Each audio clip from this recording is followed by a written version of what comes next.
निश्चयाचा महामेरू, बहुजनांचे आधारू, अखंड स्थितीचा निर्धारू श्रीमंत योगी अशी ज्यांची ख्याती स्वतः समर्थ रामदासांनी वर्णली, अशा महापुरुषाला मानाचा मुजरा.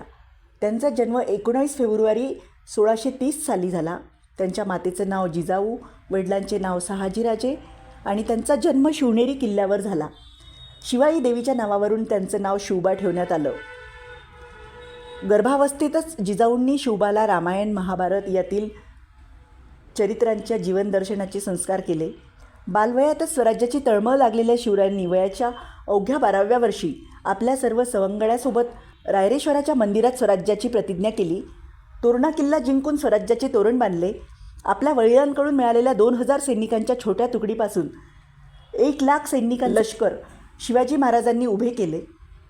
शिवछत्रपतींनी आई तुळजाभवानीच्या आशीर्वादाने आणि मा जिजाऊंच्या मार्गदर्शनाखाली विजापूरचा आदिलशहा मोगल साम्राज्याविरुद्ध ऐतिहासिक संघर्ष करून हिंदवी स्वराज्य स्थापन केले. रायगड ही राजधानी असलेले स्वतंत्र मराठा राज्य छत्रपतींनी उभे केले. 1674 छत्रपती म्हणून त्यांच्यावर राज्याभिषेक करण्यात आला.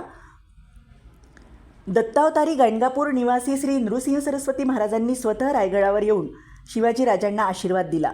समतावादी असणाऱ्या शिवरायांनी सर्व जातीधर्माच्या लोकांना आपल्या बरोबरीचा दर्जा देऊन त्यांचा सन्मान केला आणि अनेक पठाणांनासुद्धा तुकडीचे नेतृत्व त्यांनी करू दिली आणि त्यांचा गौरव केला.